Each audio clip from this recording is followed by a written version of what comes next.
Dans cette vidéo, je vais vous présenter comment créer vos comptes sur les 4 IA génératrices de texte les plus en vogue du moment, à savoir ChatGPT, Bard, Bing et Claude.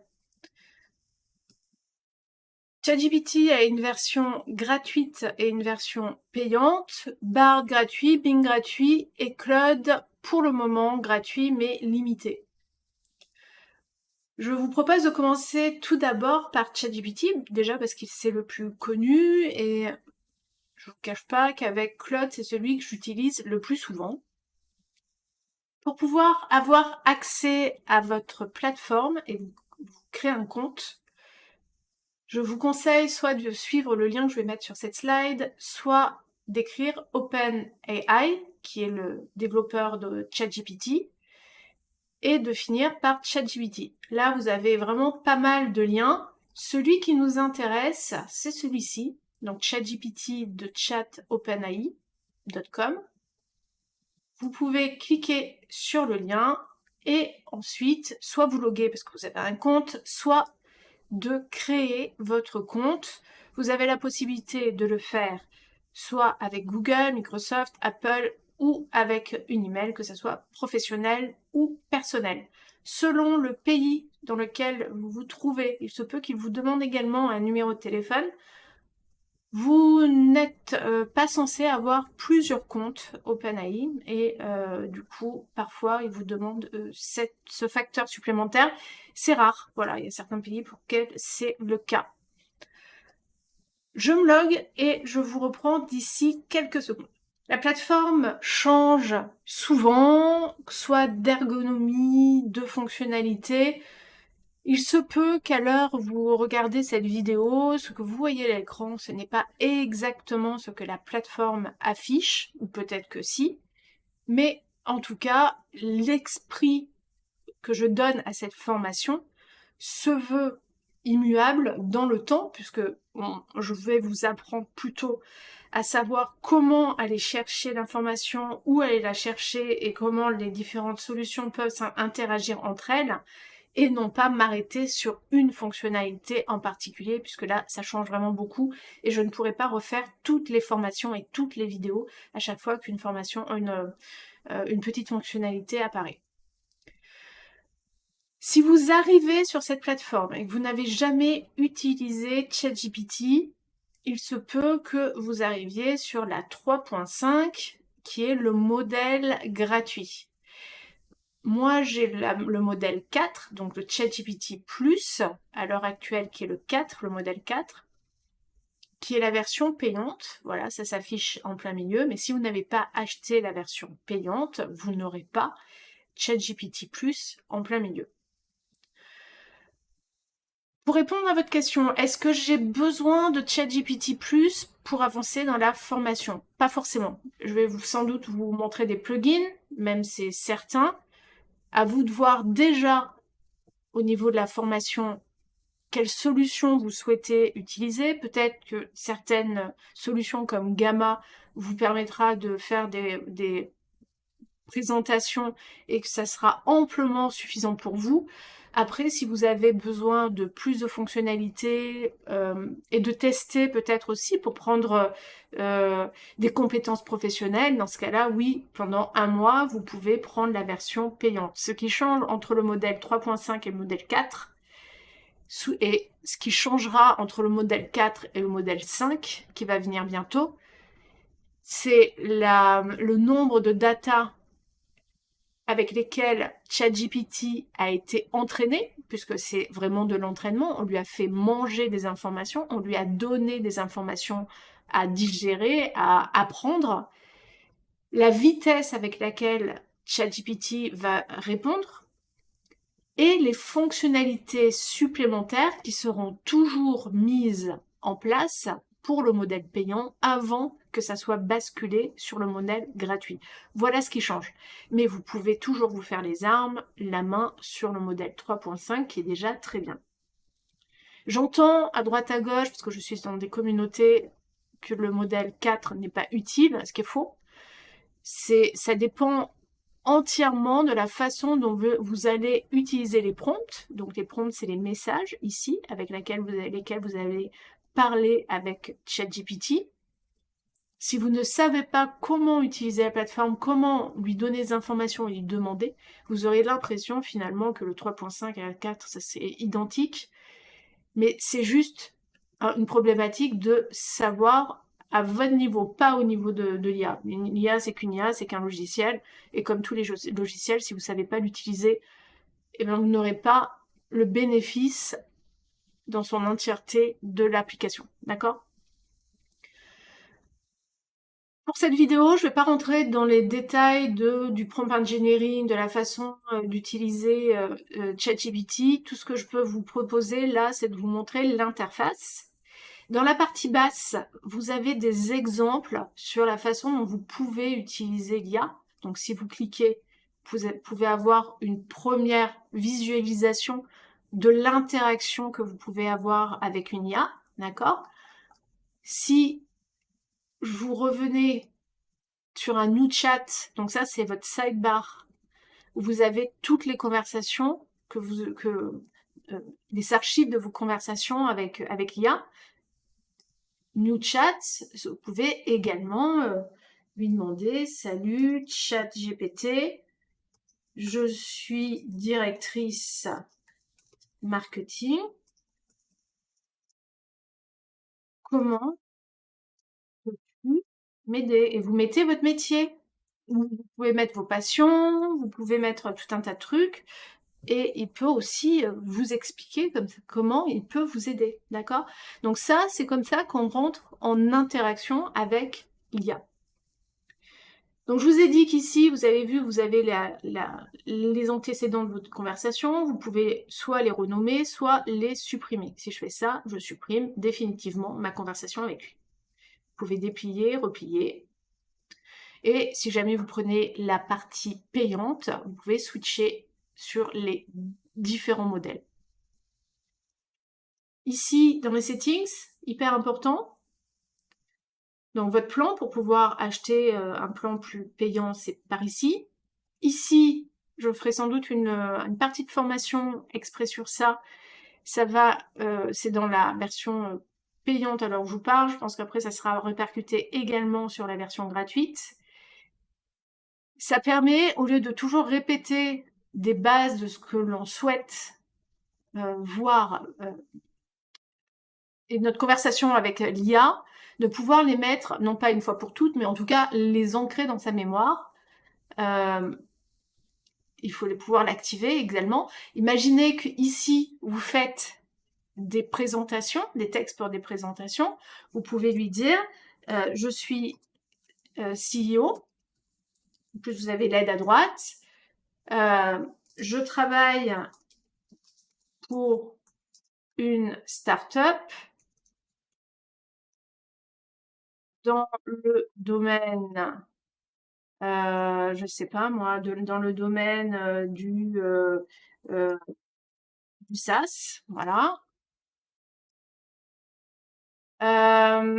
Et puis vous lui donnez, bien entendu, pas tout ça. Ça sert à rien si jamais vous voulez travailler avec lui de manière poussée à faire des présentations, de commencer à lui dire que vous êtes amateur de la collecte de fleurs sur les Pyrénées. Ça n'a rien à voir. Mais par contre, lui donner des informations de base pour qu'ensuite il vous connaisse mieux, pour aller plus loin sur la mission qui est la création de présentation et le texte de présentation surtout, c'est bien, d'accord? Le sujet sur lequel vous voulez parler, donc je veux créer avec toi une présentation, les textes d'une présentation sur quel est votre objectif, je veux par slide que la présentation parle de ceci ou de cela, tout ça vous pouvez lui dire, d'accord? Et après vous pouvez aussi le modifier, faire des essais et voir si ça vous va. C'est un peu comme si vous donniez un pitch, une feuille de route à votre collaborateur, votre collègue, un consultant, un freelance. Vous lui dites, voilà, ta mission c'est, notre société c'est, tu dois rédiger pour telle date, tel machin. Vous lui donnez sa feuille de route. Ben là, c'est pareil. C'est une IA, mais c'est la même chose. Et ici, vous allez être précis par rapport à la manière dont vous voulez que ChatGPT vous réponde. Et c'est pareil, il faut vraiment vous mettre dans l'état d'esprit, c'est un freelance, c'est un collègue, c'est votre N+1, c'est quelqu'un dans votre équipe, et vous allez lui donner sa feuille de route pour pas avoir à lui dire à chaque fois. Vous embauchez quelqu'un, vous lui donnez sa feuille de route. Et maintenant, c'est pareil, d'accord? Donc, vous avez sa feuille de route en 1500 caractères, et pareil, ici, vous qui vous êtes en 1500 caractères, comme ça, il va le fixer dans son esprit, et quand on va travailler la présentation, vous allez pouvoir travailler sa présentation, votre présentation avec lui, et vous n'avez pas besoin au début du prompt de lui répéter tout ça.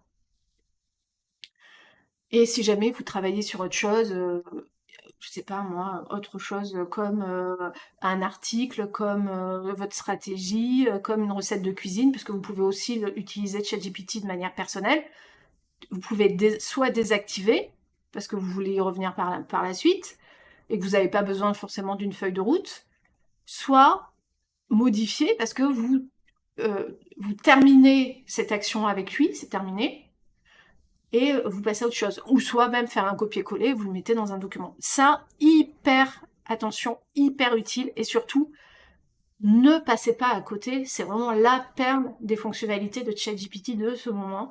Ça, avec Code Interpreter, on y retournera plus tard. Bon, je vous ferai un exemple.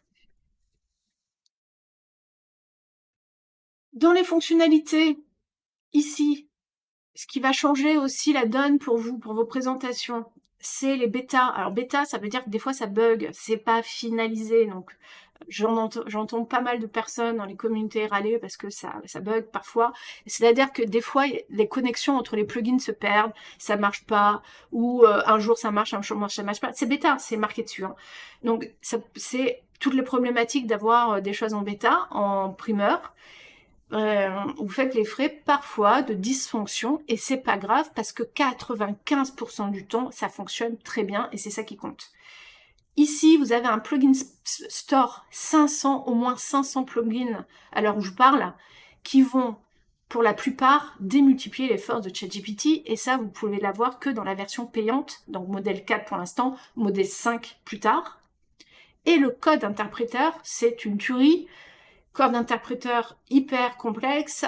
En 2 mots, ça va vous permettre de lui transférer des documents, PDF, Word, il va pouvoir les digérer, donc beaucoup d'informations, et travailler autour d'un document. Plugins, accès à Internet, code interpréteur, pour l'instant, pas d'accès à Internet.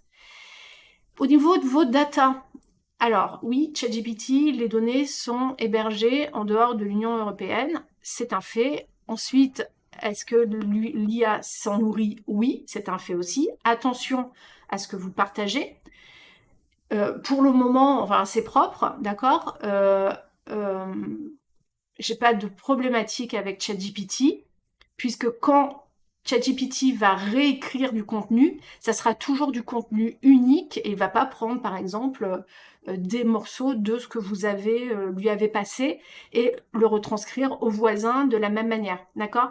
Donc il n'y a pas de plagiat par rapport à ce que vous avez allé lui donner, mais tout le principe c'est qu'il apprenne. C'est-à-dire, imaginez, vous avez l'IA, c'est une petite bibliothèque, au départ il y avait 3 livres dedans, et bien vous lui mettez des livres, et au fur et à mesure, ben, ça devient un gros cerveau qui est capable d'aller prendre les informations à droite à gauche quand vous lui demandez. Ça ne veut pas dire qu'il va prendre un livre et vous le mettre sur la table tel quel.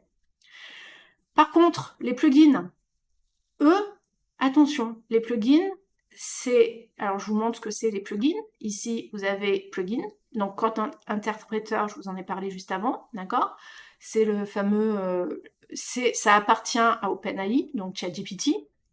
Et avec code d'interpréteur, vous pouvez donner des documents, upload file. Ça, c'est OpenAI, c'est safe. C'est safe. Jusqu'à que quelqu'un me dise le contraire. Dans l'avenir, on ne sait pas... Enfin, pour l'instant, alors je vous parle, c'est safe. Et il n'y a jamais eu personne qui a eu un problème avec ça. Et je pense que ça restera comme ça. Par contre, plugin. Plugin, ici, on a un plugin store. avec les 500 au moins, donc il y a 108 pages là de plugins. Et ça, c'est des solutions tierces, des sites internet tierces qui font un lien et qui s'affichent dans le store. Donc ça veut dire que ça peut être n'importe qui met un plugin à disposition. De l'entreprise qui veut se faire connaître, à l'entreprise qui a besoin de faire un pont avec ChatGPT pour rendre sa solution, sa plateforme plus productive, à le hacker. Ça peut être n'importe qui en fait, ou chinois, bon les pauvres, ou indiens, ou ce que vous voulez, ou russe, ou français, ou ce que vous voulez, mais voilà, qui ont besoin aussi d'aller choper de l'information chez le voisin, ok? Donc ça peut être n'importe quoi. Donc je vous dis pas que c'est safe, de toute façon il le dit aussi, hein, ça peut être n'importe qui, et il se dédouane de l'utilisation de ces plugins. Après, je vous montre, j'en utilise beaucoup. Par contre, je fais toujours attention à la manière et surtout aux informations. Donc ça, c'est pour l'instant, c'est tout ce que j'ai installé, mais j'en installe, j'en désinstalle beaucoup. Et je fais toujours attention ici à ce que je vais utiliser et lui demander. Je regarde sur Internet si le plugin est safe. Voilà. Et ce qui est safe aujourd'hui, ça ne veut pas dire que c'est forcément safe demain. Je ne veux pas vous faire peur, hein, c'est pas mon but. C'est de vous sensibiliser. C'est comme toute plateforme sur Internet, tout service sur Internet. Vous êtes regardant quand vous utilisez, je l'espère, un nouveau logiciel. C'est pas parce qu'on est sur une plateforme qui est, elle, connue, reconnue, et donc tout le monde parle, qu'il faut se bander les yeux et se dire, ok, je peux tout utiliser, il n'y a pas de souci, ok? Voilà, ça c'est l'overview de ChatGPT, il y aurait tellement à dire, mais c'est pas le but. On va essayer ensemble de se concentrer sur les présentations. Je vais vous donner des astuces pour le prompt engineering, pour pouvoir demander des textes pour vos présentations. Alors je dis PowerPoint, c'est pour aller plus vite, hein, pour vos slides, on va dire plutôt comme ça. Et on va se concentrer uniquement sur ça. Après, les autres choses, ça serait notre aventure. On passe à Bard. À tout de suite.